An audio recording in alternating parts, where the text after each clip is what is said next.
I wasn't able to kind of make decisions and stand by them. I had a really deep sense of sort of imposter syndrome. My confidence sort of plummeted. I was kind of questioning myself, things that I was doing. Because the moment I was like, no, I'm not going on payroll, I need to invoice. They were like, oh, and let's add, I had my child at 16. So I was more like, no, I can't do that. They're like, child, why is everything wrong with you? You're holding a baby and holding an invoice. And I spent the money on the offices, and we were getting it all kitted out, and we had a launch and everything, and literally within 4 weeks the turnover plummeted. And I kept thinking next month it'll be better, and started ploughing in money to keep the business going, to keep the staff on. I didn't really have that much money. I had my savings, but I don't come from a family of privilege.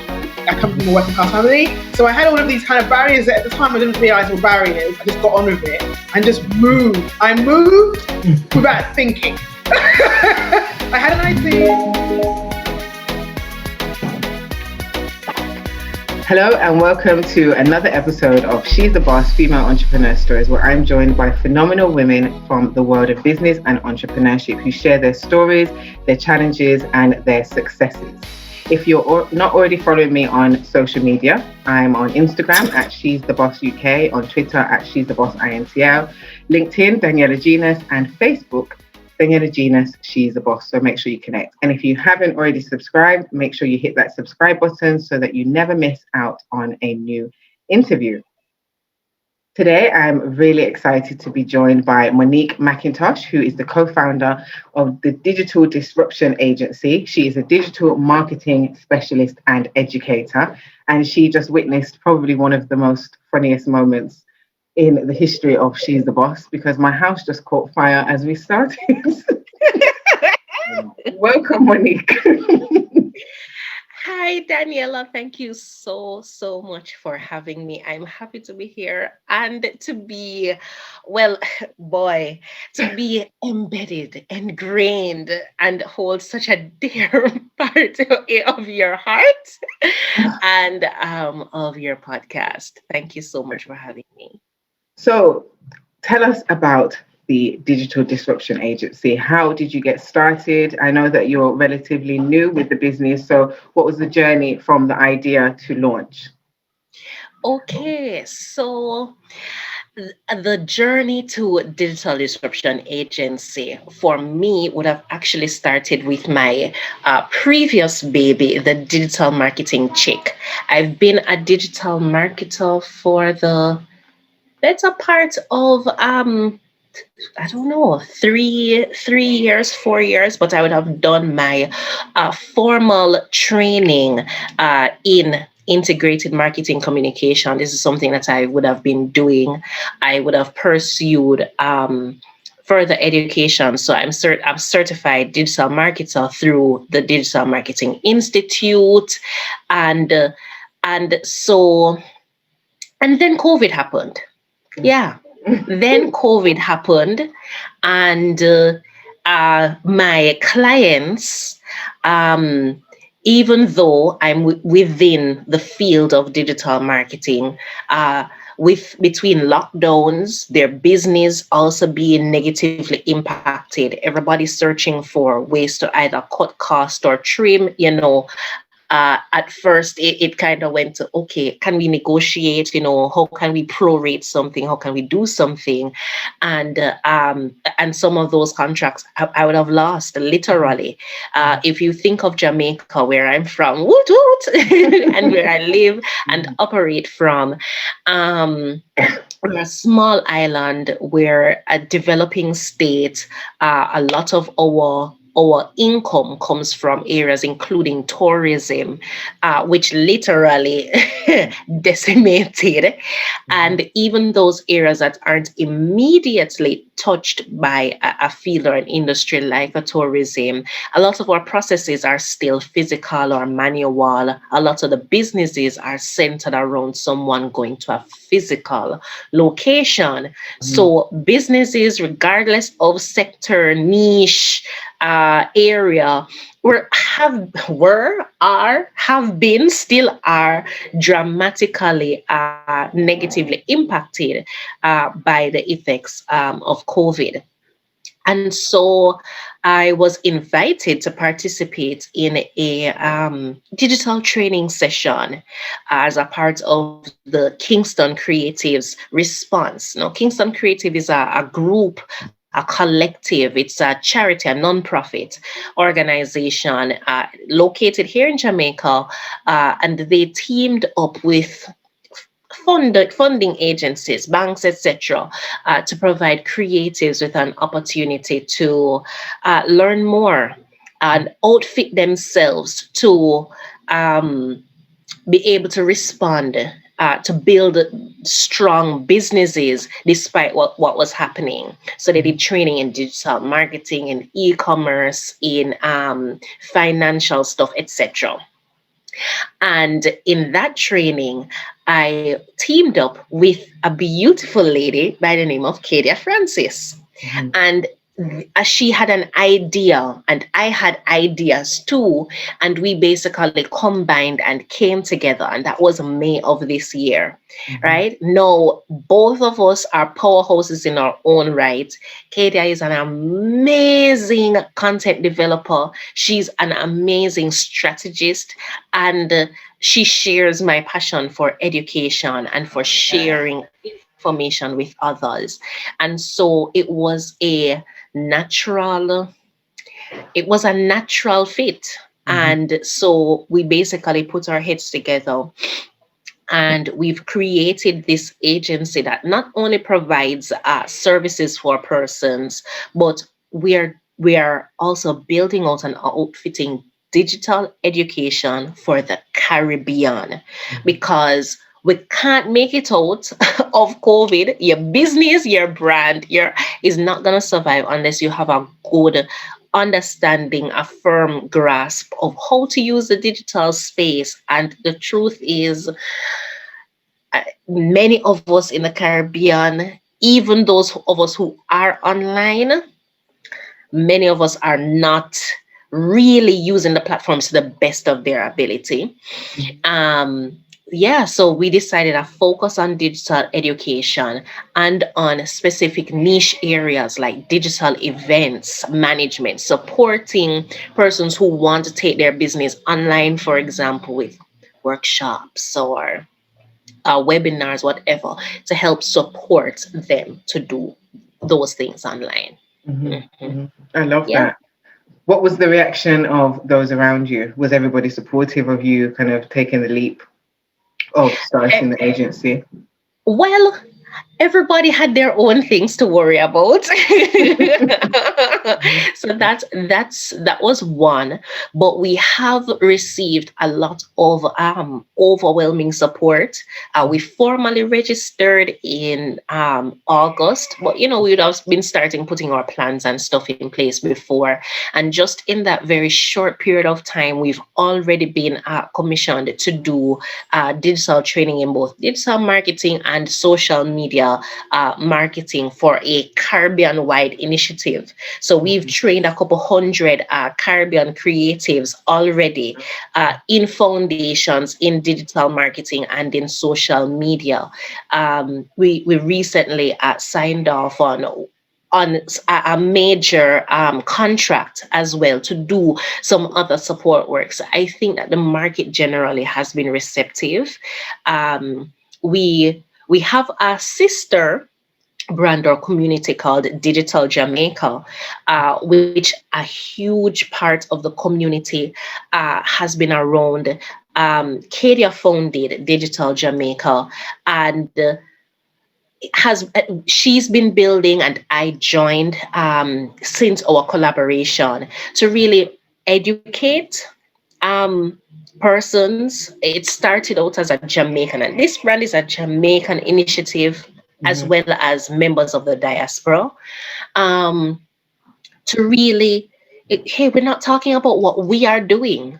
what Jamaicans locally and around the world are doing in the tech space. A lot of people don't know that Jamaicans work at Apple and work at Google and are software engineers for Automatic, WordPress's parent brand. Big up yourself, Joel Dean, like, and so, or Jamaicans who are travel bloggers, or who are who Jessica in the Kitchen, who is an international, like, Pinterest flyer out. Oh, sorry, vernacular.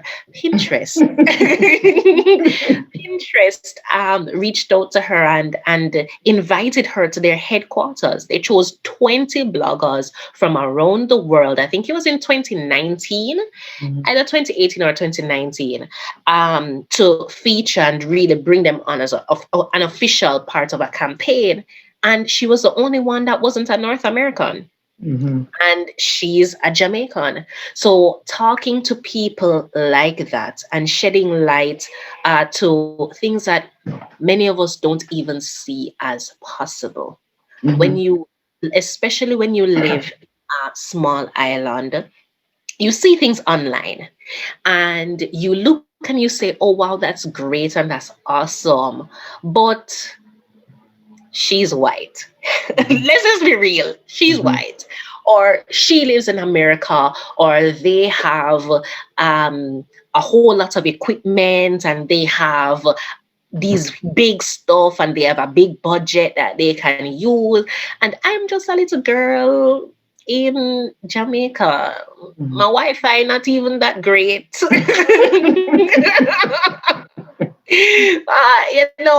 If I move a certain direction in my house, I don't have cell service, like. By the way, I'm in the UK and I have the exact same problem. So don't be fooled. We have the same problems here. Yeah, and I don't live a rich and famous or fabulous life. And so a lot of persons, or the truth is, within our educational system, it's still very traditional. And it's still, to the extent that it's still focused on you wrote and reiterating information. And so even if we're talking about digital, fine. If digital is a big buzzword today, everybody, digital transformation, and when some place they don't even have internet. So, or some people still don't even know. Listen, it's a mess, right? So we're talking about digital transformation, but a lot of people don't even really understand what that means. They think digital transformation is having a website, or whereas literally it's talking about integrating these things within the entire sphere of your business. Your process should include things that don't require people physically coming into an office or manually signing and handing in a form. It should be intertwined with your business. So yeah, there's a lot of work to be done here. That's a part of it. And there's a lot that we see that that as Jamaicans, as Caribbean people, and as people around the world can just improve and can intertwine and integrate within their personal brand or within their business to, one, make it out of this pandemic, and two, to really build a life that you want, to build a vision and a lifestyle, a brand, something that you want to live, and two, something that can be, if you choose, automated and can be easier. And you can be a dancer who is also an accountant who freelances on the side, and you can combine all of those seemingly random or disjointed spheres or fields within the digital space. I love it. I love everything you've said. I agree with everything that you said, and I love it. And it's true. And it's funny because one of the services that I'm offering at the moment is around systems and processes and automation and how to use digital systems and apps to improve efficiencies in your business. So I love Yeah. that you kind of touched on that. Where did your kind of motivation for working in the digital space come from? What was the catalyst that kind of sparked your interest in that field? Honestly, ma- I call myself a multi-potentialite. So I do a lot of things. I like that. Literally, like 2 days ago, I sat down and dug in. I used to make jewelry, and I just dug up my old wire and pliers and whatever, and I just made 2 earrings on a whim. Right now, I say that, or I bring that up because I do only for things. And so at some point, I just kind of had to choose something. Mhm. And I chose digital. Um, Again, if I dial back to our educational whole experience, we're kind of left to figure it out on our own, and there are not a lot of chances to mess up. Mhm. Even when you go to a university, for example, changing your major most cases means starting over. There is no, hey, I changed my major in second year and I still graduate the next year. Those core courses are completely different. Whatever process, and so you have to start over. So it's very unforgiving. I chose.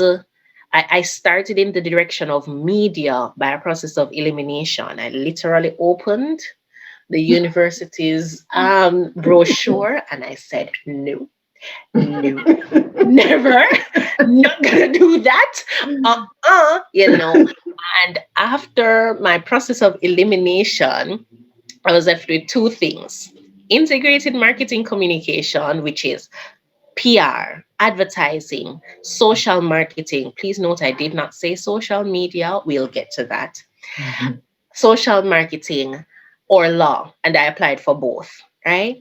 And the closer that it got to it, I realized as a creative, as somebody who likes to, I can do the textbook, my grades are good, everything. I can do it. That's not the problem. Do I want to? Mhm. Mhm. Mm. Plus the money. So Yes. It costs a lot to go so down to law school. that made that decision real easy. Mhm. And then within the world now, having a rounded understanding of both traditional, well, even the training now on a university level, that was still very traditional. So when we're talking about struggles, my university, the University of the West Indies, the shining star of the Caribbean, does not, and I'll say this, if they've changed, then somebody can correct me. They don't teach social media or digital marketing. They don't do anything within the space. No, at least when I went there and I graduated in 2015, that was 5 years ago. Okay. Mhm. They don't do it. There was literally one course, an electronic publishing course, that kind of fuddled together blogging and some other areas. And it was still very textbook.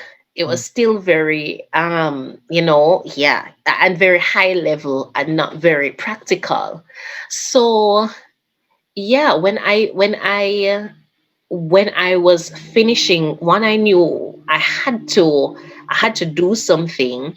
And social media was it's still growing now, but a lot of things were still new. Like Instagram was still fresh and didn't have stories and half of the features that it has now. And so it was like it was a no-brainer for me. um yeah, I started out within copywriting or doing some other areas, but I knew that I wanted to make an impact, and I thought of how can I do that uh, with the least resistance right now, and the answer was social. Mhm. Yeah, Hmm. I love that. I love that you started with the process of elimination. Man. Process of elimination. It's been how I've been doing it from, because I keep going back to our educational system, because from grade 9, when you're matriculating into grade 10, you choose your subjects. And that determines a lot of what you do. And I went to a good high school. I went to Immaculate, for any Jamaicans in here. Woot, woot, and Aspera, woot, right? I went to a very good school. But I was still lost. Like, even that process to go forward was still a process of elimination. Okay, all right, so I guess I'm doing this because,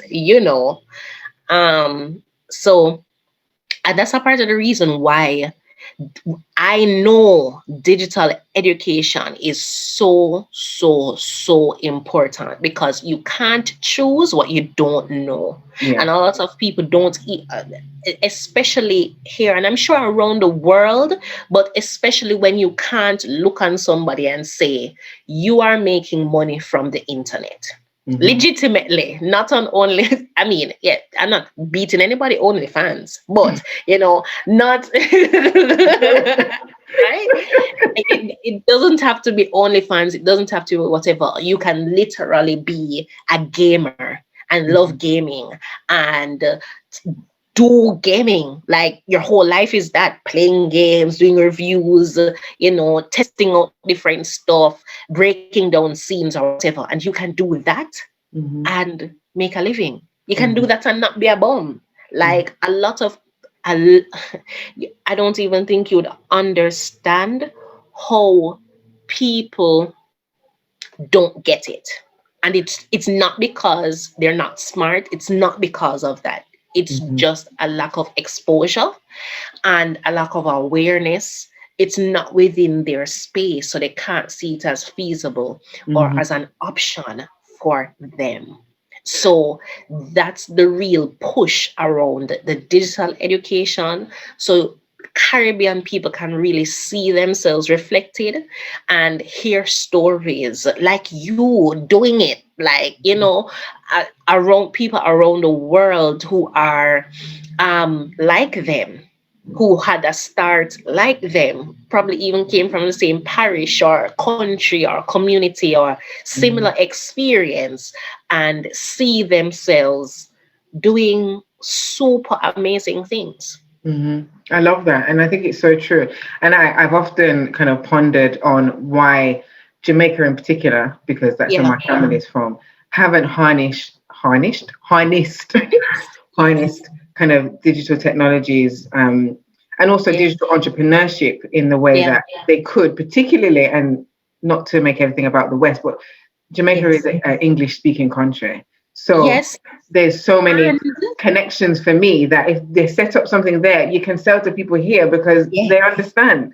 Yes, no, not just because we speak English, but literally, this is the same reason why Jamaica was the pearl of the Caribbean, because of our geographic location. If somebody needs goods from China in the United States, it makes sense to stop in Jamaica. It makes sense to pass through us. You can either do that, or maybe they go to LA or whatever. But if the products are going to Florida, it makes more sense to stop in Jamaica because of our geographical location.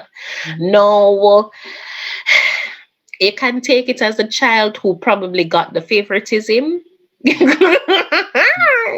who got the sweetie and never really knew how to kind of, but at the same time, it's not like we are rich per se.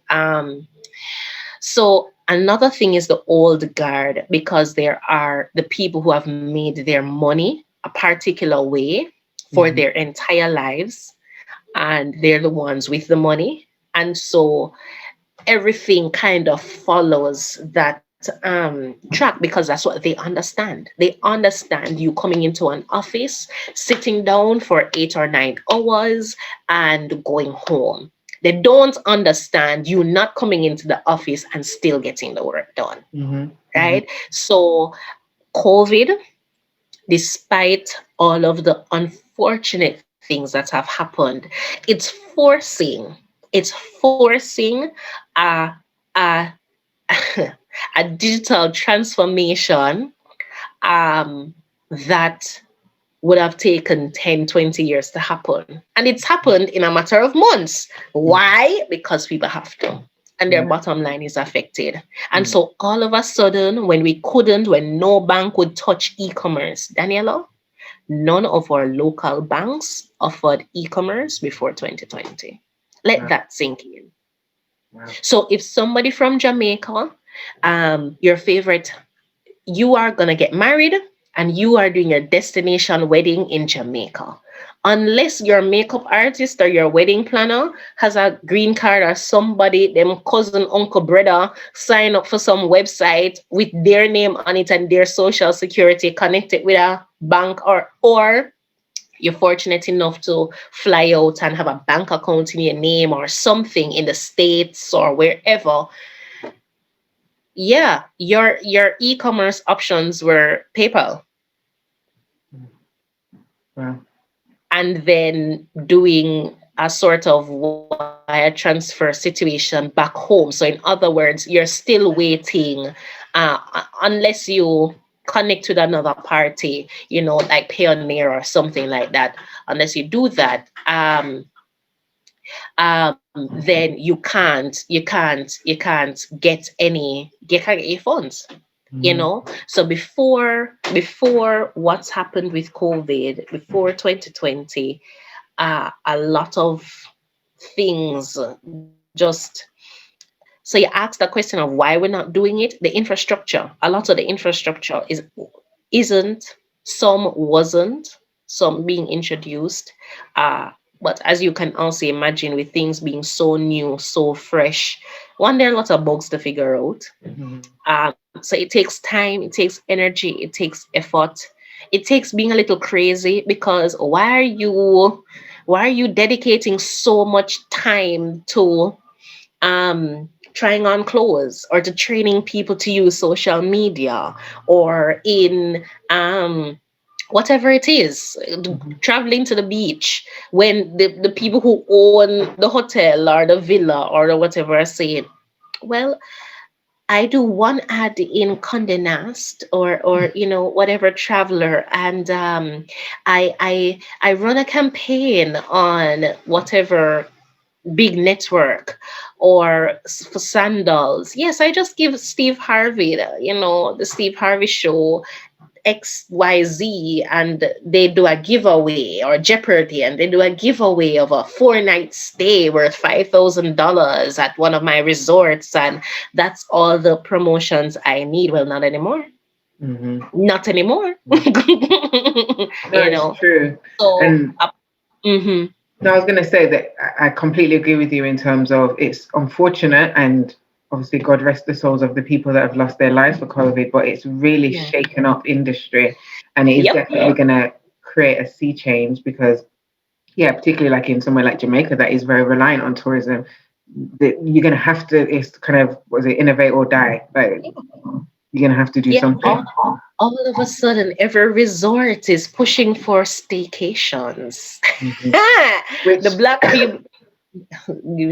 black people who weren't good enough, and the local dollars that wasn't good enough, wasn't an area of focus or emphasis before, all of a sudden, and it's forced us to be a lot more creative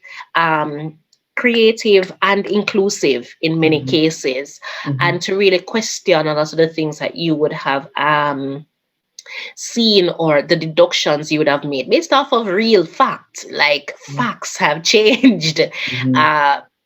So it's a new normal, to use that overused term, that cliche, but it's one where we can literally shape, and it's going to shape and impact our future, like what happens within the next generation. So I find that so interesting. And yeah, so especially here where when we look on the international scene, for example, things like workshops and courses, people live off them. Like people, personal brands live off of courses. I checked something recently and there was one, I think it was a combination of like leadership as well as some things in terms of how you use digital platforms, not no real deep dive on digital education, but how can you set up a minimum viable product, something for you to do this very specific thing. And in the States, that program, I think it was like 3 or 4,000 US dollars. Honestly, people And are you making have, some big money from this. yeah, and you have individual people buying stuff like that. Totally different situation, totally different scenario, totally different scene locally, though you can transcend your space, your physical geographic area with digital. There still needs to be an anchor or something why your customer will buy from you wherever they are.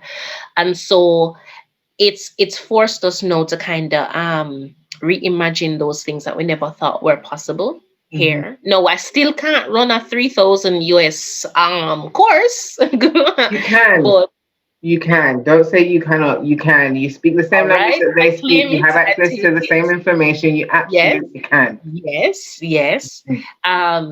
Right. But there are opportunities, you know, there are spaces to fit in. So it's all about analyzing and seeing where the opportunities are, and for us to be brave enough to take advantage of them. And to say, yes, I can, not I can't. It's how do Yes, I? That's the answer. yes, How do I? yes, yeah, I want to bring it back to you personally, though. yeah, You co-founded the business. I yeah. co-founded a business many years ago. The co-founding element didn't work out, and there was at all. There was a lot of lessons that I learned. How have you kind of embarked on working in conjunction with someone, and what are kind of some of the key, not necessarily rules, but maybe codes of conduct that you two adhere to make sure that you have a harmonious partnership? Okay. Whenever you're integrating something with somebody, there's gonna be conflict, there are gonna be issues, there are gonna be growing pains. One of the main things has just been keeping constant communication, meaning talking regularly first, and then also trying to integrate or synergize ideas. And sometimes there is no synergy. Sometimes you're going to choose one or you're going to choose another one. But I think where the core is, ultimately we have the same goal or we have the same vision. There is a shared passion. And so ultimately it's about getting that thing done. It's not really about having my way. It really isn't. The whole point of it is to have this thing, this idea, come to life, and it being done in the best way for the customer. Like the easiest way they can take it up at a price point that they are willing to pay for it. You know, all of those elements combine or coming together. And I think the other thing that kind of works is that both of us, while we have shared areas where we are good at, there are also other areas where I'm a little stronger than my partner. And then there are other areas that she's stronger than me. So, for example, in terms of technical elements and some areas of graphic design and those stuff, she's stronger than I am. In terms of pivoting or navigating or maybe even leading a conversation and breaking news in a way that's palatable I'm definitely stronger because if she has something to say, she's gonna say it, while I would be, oh, so how do you, and then when we come back around, you realize, oh yeah, she did say it, but it was done in a kind of different way. And so there are ways that we just try to work together as best as possible. We butt heads all the time. Don't make all of the smiling photos or whatever fool you. But the truth is, yeah, we are focused on what we're trying to do, and what we're trying to do is so much bigger than us. It's so Daniela, people are going to lose them work. Daniela, people are going to lose their jobs. People are going to lose their jobs. People's businesses are closing down. Businesses that have been in existence for 20 years, 30 years are closing shop. This is the harsh reality of the conditions that we are existing in right now. This is the reality that your consumers' tastes have changed. And so, whereas they would have taken foolishness from you 6 months ago, they're not taking it now. Whereas somebody who might have been 60, 65, still moving around, still bouncing, still doing them thing, driving them car, doing their business, now they think twice. They're sending their kids or their grandkids to do what they want to do. They're not picking up that extra thing that they just passed in the supermarket, or getting their nails done, or things that they don't have to do. So it's serious. Yeah, it's really serious, and it's a point where we can't hide under the covers, because lots of people have been hiding under the covers. They have some for it to go away. And you have some money and your business is fine, and you just laid off all of your staff. They'll figure it out, and you're just gonna wait out COVID. Now, a very small percentage of us can do that because they got generational money. They got that slavery money. Yeah, so some of us. Some of us don't have those advantages, and the little that you do have needs to be shared, and an even bigger percentage of us can't do without going out today and getting money today, because if they don't do that, they don't eat, and their kids don't eat. And so understanding that, especially here, there's so many of us within that latter category, that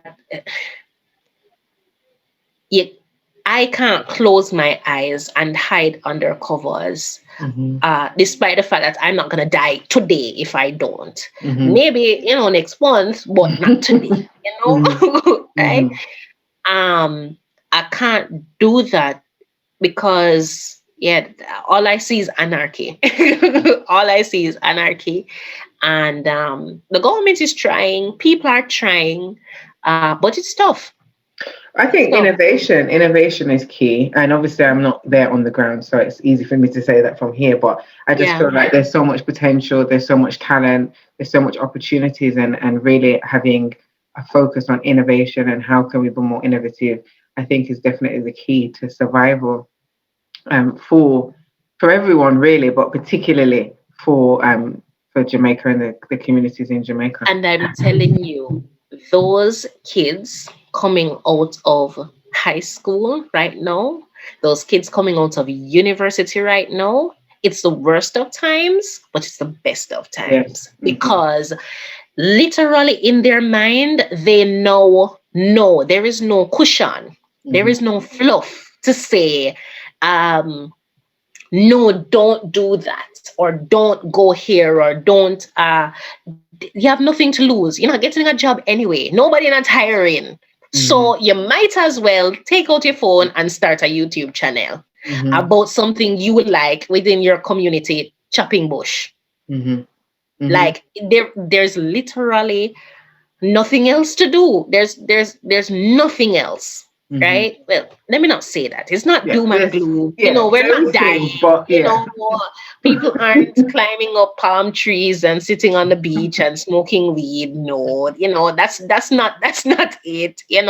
But it's just whereas your formal infrastructure and you do your degree and you get a job, or in fact, half of the people them don't even need to go to university, but that's a whole other question. That's a whole other conversation.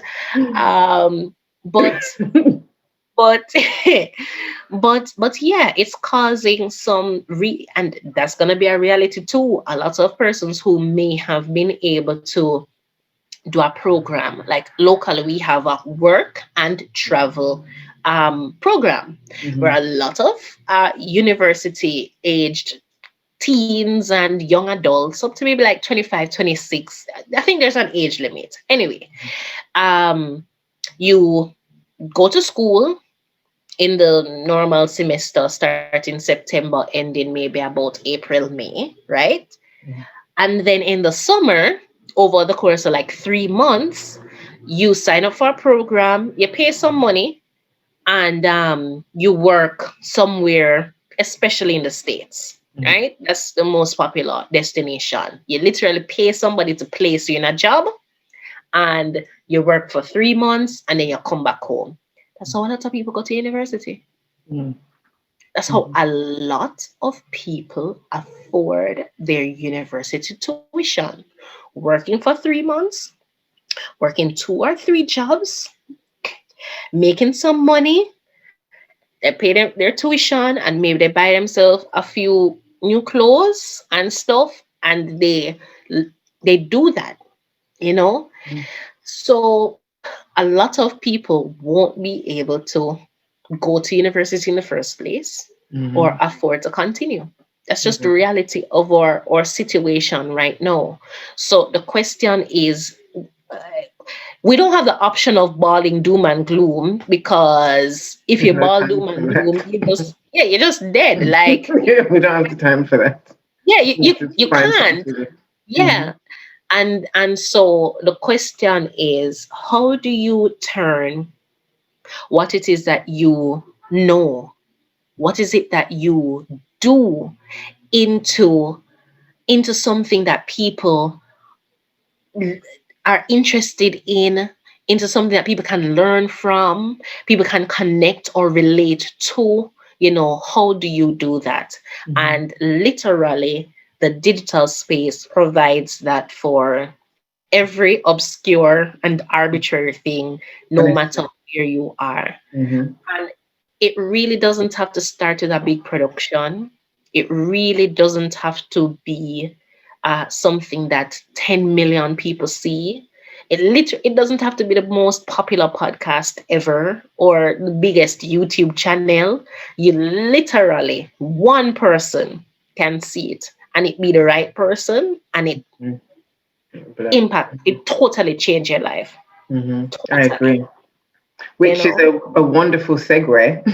Yes. Into, because that's some fantastic advice. 3 pieces of advice. So I'm sitting at home, I want to start a business. I've been thinking about starting a business. What's the 3 pieces of advice that you'd give?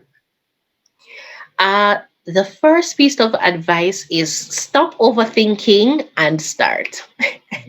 You don't need that DSLR. You don't need the ring night light. You don't need the microphone and the new computer to start. Like, you just need to start. You have enough. If you have internet and you have a device that connects to the internet, congratulations, you have enough. So that would be number 1. I would say number 2 is always be learning. So whether this is from your community, whether this is from insights, whether this is short courses or training that you're doing within your field, and please, stuff that makes sense. short courses and training that really you see can improve what you're doing. Continue learning, and continue to improve yourself within the different fields or areas. And 3, don't be afraid of trying something new. Mhm. Don't be afraid of trying something new, because therein lies other opportunities. Don't be afraid to try something new that maybe you haven't done before. And also, don't be afraid to try something new, meaning something that isn't being done within your space, Mhm. or within the circle in which you either operate in, or so, because therein lies the gold. That's where the sauce is. Mhm. A great book resource that you can use to explore that you just said in terms of something that's not done in your industry. Blue Ocean Strategy. Yeah. And I think there's some resources on YouTube where you can watch different clips, but I definitely would recommend Blue Ocean Strategy if you're wanting to look at how you can be more innovative in your industry and do things that haven't been done before. Which again, another great segue into the final question. She's the Boss recommends. So every week I ask my interview participants to recommend a book, a podcast, or any other resource that has had an impact on your entrepreneurial journey that you'd like to recommend to our audience. Okay, so there are so many things that that would have made an impact. I don't just have one. I'm gonna sprinkle and share some. One was "You Are a Badass" by SINCERO, not the money one, the take control of your life one. My mom just brought me that. Yes. Literally, I read the book. It's very simple. It's not highfalutin at all. It's very simple, but it was a very conversational tone that literally it's very inspiring. I enjoyed it, right? So much so that someone lent me the book. I read it and I bought a copy for myself. So yeah, all right. So that was number one. I'd also say Year of Yes. I really enjoyed that book from Shonda Rhimes. Yes. Mm-hmm. Yeah, man, that's another one. I borrowed the book too, and I bought the audio book, and I listened to it again. Yeah, man, yeah, I really enjoyed it, and that thing about representation, yeah. Atomic Habits was also very good for me, by James Clear, as a creative and a lover of things. And, I just want to try stuff and, being very free. I'm a very carefree, kind of person. And that kind of brought back into focus for me just the importance of literally sticking to something and doing it. Mm-hmm. And even when you're not seeing anything happen, just do it. Sometimes you feel crazy, sometimes you feel demotivated or whatever. Keep chipping away at the thing. Keep and pushing. Yes. Right.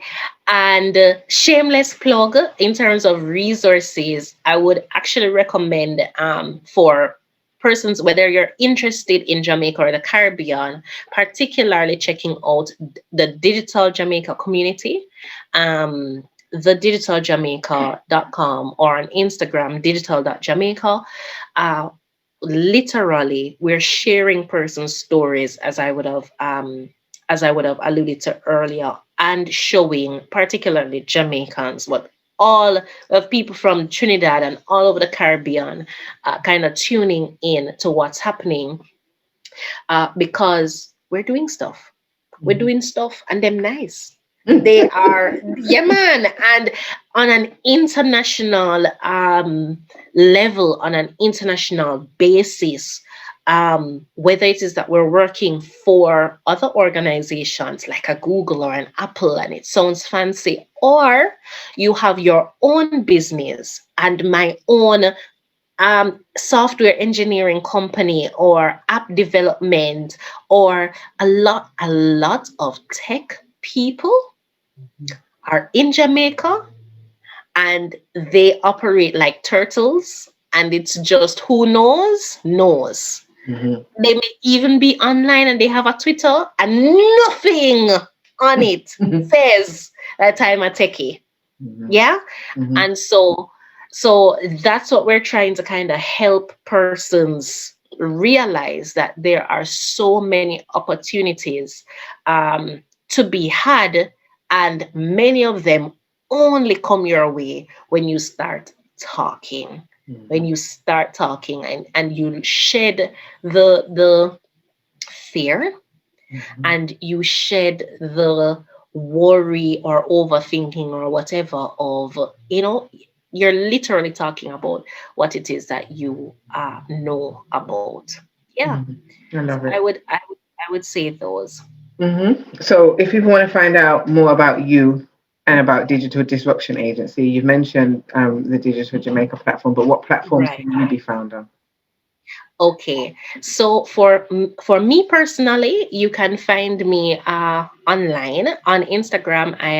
I am Monique Mcintosh, and I share a mixture of my personal life and stuff I like to do. You'll see me on the beach, and you'll also see some of the things that I'm doing in my professional life as well, shared there. For persons who are interested in resources or training, digital education, or assistance with all stuff digital, that's what Digital Disruption Agency is there for. You can check us out at digitaldisruptionagency.com. We're also on Instagram, we're on Facebook, we're on LinkedIn, Digital Disruption Agency. And for stories and personal connections and who's doing what where, that's what you're going to find on Digital Jamaica. There's a blog, there's a podcast, and we have our social media pages. Fabulous. Thank you so much. I've really enjoyed this conversation, and I want to Thanks, continue Daniela. offline. And thank you guys, as always, for listening, for tuning in. If there's anything that Monique said that's really resonated with you, please drop us a comment, and don't forget to like, to share with your communities who you think may be interested in hearing this conversation. And Monique, again, thank you. Wishing you every success. And we're definitely going to keep in touch, so I'm not even going to say goodbye Yes. yet. Make sure you tune in next week, Sunday at 8 p.m, where I'll be joined by another female entrepreneur story. And if you are interested in applying to feature, drop me an email to bookings@she'sthebossintl.com. And have a great week.